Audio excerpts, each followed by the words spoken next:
کہ اس وقت جو بے روزگاری بڑھتی جا رہی ہے، آپ کے تعلقات ایران کے ساتھ جو آپ کے خارجہ پالیسی ہے، آپ نے اپنے خارجہ پالیسی کو ریوزٹ کرنا ہوگا۔ آپ کی ایران کے ساتھ تعلقات خوشگوار نہیں، آپ نے افغانستان کے ساتھ جو تعلقات بنائے اور جس طرح وہاں ٹریٹمنٹ ہو رہی ہے وہ انتہائی افسوسناک ہے۔ آپ کو بالکل آپ کو کنسرن ہے، آپ کی ایشوز ہیں، آپ سمجھتے ہیں کہ یہ ٹھیک نہیں ہو رہا، ہماری بھی کنسرن ہے بہت چیزوں پہ، لیکن اس کے لیے آپ کے پاس ڈپلومیٹک چینل موجود ہیں۔ آپ ڈپلومیٹک چینل کو استعمال کریں، اپنے دوست ممالک کو استعمال کریں، تاکہ یہ جو اس وقت جو صورتحال چل رہا ہے اس کے مذاکرات سے ٹیبل کے اوپر اس کے معاملات کو حل کیا جائے، نہ کہ آپ نے جو ہے نا پہلی دفعہ یہ ہوا ہے کہ اس وقت جو بارڈر پہ افغانستان کے بارڈر پہ اور خاص کر ترکمن علاقوں پہ لڑائی چل رہی ہے، اور وہاں کے جو بزنس مین ہیں، جو ہمارے علاقے کا بزنس ہے، کاروبار ہے، پشاور کا تصالح زیادہ سے زیادہ دارومدار جو ہے نا وہ افغانستان کے اوپر ہے، ادھر سے زیادہ ہمارا کاروبار ہوتا ہے، ہمارا زیادہ رابطہ جو یہ ایک تاریخی طور پر یہ روٹ، یہ تو Samarkand, Bukhara, central Asian countries, Russian state, یہ یہاں تجارت کے لیے آتی تھی اور ہماری اکانومیز پہ چلتی تھی۔ ہم نے اپنے دور میں یہ کوشش کی کہ پاک افغان ٹرانزٹ ٹریڈ کے اندر ایک شک اضافہ کیا، جس میں ہم نے یہ طے کیا کہ ہمارے ٹرانسپورٹ جو ہے نا وہ سنٹرل ایشیا تک جائے گا اور رشین سٹیٹ تک جائے گی، اور اس وقت آپ دیکھیں کہ ہمارے ایکسپورٹ کتنے بڑے، اس وقت ہمارے ایکسپورٹ تقریباً 1.7 بلین تک پہنچے۔ اس وقت ہماری جو ایران کے ساتھ تقریباً $1 بلین اور رشین سٹیٹ اور سنٹرل ایشیا کے ساتھ یہ مل ملا کے تقریباً $5 بلین بنتے ہیں۔ آج وہ کاروبار بند ہیں۔ اس کے مسائل کیا آ رہے ہیں؟ بے روزگاری بڑھ رہی ہے، مایوسی بڑھ رہی ہے، نوجوانوں میں ناامیدی بڑھ رہی ہے۔ آپ اب اگر ان علاقے کے لوگوں کے روزگار بھی چھینے اور پھر آپ یہ کہیں کہ بھائی روٹ کازز یہ ہیں کہ آپ کے جو بارڈرز ہیں اس کا احترام کرے اور جو معاملات ہیں وہ مذاکرات پہ حل کرے۔ جناب چیئرمین، اس وقت سب سے بڑا مسئلہ وہ سیکیورٹی، خاص کر جو ہے نا یہ دو صوبوں میں اور بلوچستان جو ہمارا فاٹا ایریا جو مرج ایریا ہے، اور اس پارلیمنٹ بھی کمٹمنٹ کی تھی، اور 18 امینڈمنٹ کے بعد جو کہ ایک ایگریمنٹ ہوا تھا فاٹا کے ساتھ کہ 1000 بلین روپیز جو وہاں کے ڈیولپمنٹ پہ لگائے جائیں گے۔ آپ رپورٹ منگوا کے دیکھیں اس وقت کتنی جو ہے نا ادھر ڈیولپمنٹ ہوئی، کتنا پیسے ادھر استعمال ہوا ہے۔ آپ جان بوجھ کر چھوٹی صوبوں کو جو ہے نا محروم رکھ رہے ہیں، آپ جان بوجھ کر جو ہے نا اس کو اس طرف دھکیل رہے ہیں کہ خدا نخواہ پاکستان کے خلاف وہ کام کرے۔ اور آج خواجہ صاحب جو ہے نا ڈیفنس منسٹر ہیں، وہ جس طرح بیان کر رہا ہے کہ سب کچھ پی ٹی آئی کی وجہ سے ہو رہا ہے، یہ سب کچھ تمہاری نااہلی کی وجہ سے ہو رہا ہے، تمہارے اندر وہ کیپیسٹی نہیں ہے، تمہارے اندر وہ صلاحیت نہیں ہے۔ چاہیے تو یہ کہ اس معاملے پہ ہم کسی طور پر، ہمارے لیے سب سے پہلے پاکستان ہے، ہم اپنے اداروں کو مضبوط دیکھنا چاہتے ہیں، ہمیں ایک مضبوط پاکستان، ہم سمجھتے ہیں کہ پارلیمنٹ سب سے مضبوط ادارہ ہونا چاہیے، اور وہ پارلیمنٹ جو کہ حقیقی عوام کا نمائندہ پارلیمنٹ ہو اور سارے فیصلوں کا اختیار اس کے پاس ہو۔ ہم سمجھتے ہیں کہ عدلیہ، جب تک عدلیہ انصاف نہیں فراہم کرے گی، جب تک عدلیہ کو جو جس طرح کمپرومائز کیا گیا اور 26ویں آئینی ترمیم کی آڑ میں جس طرح عدلیہ کے اوپر اٹیک کیا گیا اور اس کو مینیج کیا گیا، وہ قابل مذمت ہے۔ ہم سمجھتے ہیں کہ جب تک عدلیہ مضبوط نہیں ہوگی، آزاد نہیں ہوگی، انڈیپینڈنٹ نہیں ہوگی، تب تک یہ ملک آگے نہیں بڑھے گا۔ آپ نے اپنی عدالتی نظام کو مزید مضبوط کر رہا ہے۔ آپ دیکھ رہے ہیں کہ اس وقت ہمارا جتنی بھی ادارے ہیں وہ اس کام میں لگے ہوئے ہیں جو اس کا کام نہیں ہے۔ تمام اداروں کو اپنے آئینی حدود کے اندر رہتے ہوئے اپنا کام کرنا چاہیے۔ آج اگر یہ انٹیلیجنس فیلیور اس لیے ہے کہ ان کا کام زیادہ سے زیادہ یہ ہے کہ وہ ایک پولیٹیکل پارٹی کو ملائن کرنے کے لیے، توڑنے کے لیے، اس کو کمزور کرنے کے لیے لگے ہوئے ہیں۔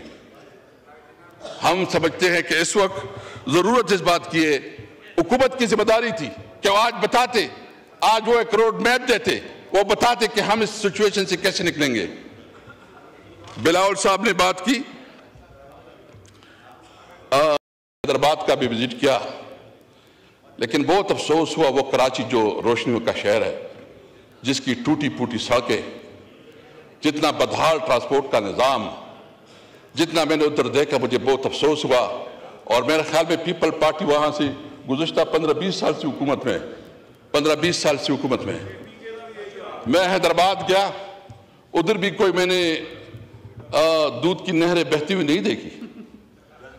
جو سندھ میں گیا، سندھ میں ایسا حال ہے کہ شاید یہاں تک کوئی حکومت ہی نہیں ہے، وہاں کوئی پرسان حال نہیں ہے۔ بلاول صاحب کو ہماری بات بھی سننی چاہیے تھی کہ جو آپ کا علاقہ ہے اس کی حالت یہ ہے کہ وہاں جو سندھ اور خاص کر کراچی، باقی تو چھوڑو، کراچی کا جو حال ہے، یعنی کراچی کی روڈیں، کراچی کا پورا انفراسٹرکچر تباہ برباد۔ کراچی روشنیوں کا شہر ہے، اس کو جو اس کا حق ہے اس کا حق نہیں ملا۔ اور جو اس وقت یہ بات کر رہے ہیں کہ قیدی نمبر 804 کی بات ہم ضرور کریں گے، ہر وقت کریں گے، ہر موقع پہ کریں گے، اور کیوں نہ کریں۔ آپ نے قیدی نمبر 804 عمران خان کو آپ نے ناجائز طور پر جیل میں رکھا، اس کے خلاف ناجائز پرچے کاٹے، اور غیر قانونی طور پر اس کے خلاف پروسیڈنگ ہو رہی ہے، اور جو فیصلے ہو رہے ہیں وہ کئی اور سے ہو رہے ہیں، ادھر امپلیمنٹ ہو رہے ہیں۔ یعنی ملک میں اس ملک کا وزیر اعظم رہا ہے، اس ملک کے لیے سب سے بڑا انہوں نے ورلڈ کپ جیتا، بہت بڑی عزت دی، اس ملک کے لیے شوکت خانم اسپتال بنایا، وہ ایک سیلیبریٹی ہے۔ اس وقت پاکستان کی سب سے بڑی، پاکستان کی تاریخ کا سب سے بڑا نام، سب سے بڑا کردار اور ایک تاریخی کردار جو نام عمران خان ہے۔ آئیں، اگر آپ کو اتنا زحم ہے تو ہم سمجھتے ہیں کہ ایک لیول فلینگ فیلڈ دے، الیکشن کروائیں، اور آپ سب جتنی بھی ہیں جس وقت حکومت میں بیٹھے، ایک آپ ٹکٹ پہ، آپ ایک ہی نشان پہ الیکشن لڑے۔ پی ٹی آئی انشاءاللہ عام ورکروں سے آپ کا مقابلہ کرے گا، آپ کو دکھائے گا کہ آپ کی کیا پوزیشن بنتی ہے۔ آپ کو پتا ہے کہ آپ کے عوام کے ساتھ کیا لینا۔ یہ کہتے ہیں مہنگائی ختم ہو گئی، آئے نا چلتے ہیں بازار میں، دیکھتے ہیں کہ کیا پوزیشن ہے۔ آج روزہ بازار میں دیکھیں کیا پوزیشن ہے، لاہور میں دیکھیں، آپ کراچی میں دیکھیں، پتہ چل جائے گا۔ چینی کی جتنی بھی ہے سب تمام چیزیں آپ بازار میں، یہاں وہی باتیں ہوتی ہیں۔ اس لیے میرا مطالبہ ہے کہ سب سے پہلے اس قسم کی صورتحال کے لیے ضرورت اس بات کی ہے کہ نیشنل کنسنسس بنائی جاتی، نیشنل ایکشن پلان کے اوپر عمل کرایا جاتا، اور جو ادارے اس وقت سیاست میں ملوث ہے وہ اپنے کردار پہ توجہ دے، اپنے کردار سے۔ اور خواجہ صاحب کا میں نے کہہ دیا اگر اس کے اندر کوئی بھی شرم حیا ہو تو اس کو جو ہے استعفیٰ دینی چاہیے۔ وہ چلا گیا اور اس کی ساری تقریر وہ بغض اور حسد کی بنیاد پہ وہ ساری تقریر کر رہا تھا۔ میں ایک اور پوائنٹ کی طرف جو ہے نا جناب چیئرمین توجہ دلانا چاہتا ہوں۔ اس وقت جو ہے نا ایک اور بھی فیصلہ ہوا ہے کہ جو افغان مہاجرین ہیں ان کے خلاف جو ہے نا ایک کریک ڈاؤن یا اس کو نکالنے کا ایک عمل شروع کیا جا رہا ہے۔ ہم سمجھتے ہیں کہ جتنی بھی انلیگل امیگرنٹس ہیں وہ جس بھی ملک سے تعلق رکھتے ہیں، بے شک ان کے خلاف جو ہے نا جو قانون کے مطابق عمل ہونا چاہیے وہ ہونا چاہیے، لیکن یہ مسلسل اس طرح ایک کمپین شروع ہو جاتی ہے اور پولیس والوں کے جو ہے نا وارے نیارے ہو جاتے ہیں۔ یہاں بیچارے جو ہے نا وہاں ایک جنگ زدہ ملک ہے، ایک طرف آپ اس طرح کی حرکتوں سے آپ وہاں ایک مستقل دشمن بنا رہے ہیں۔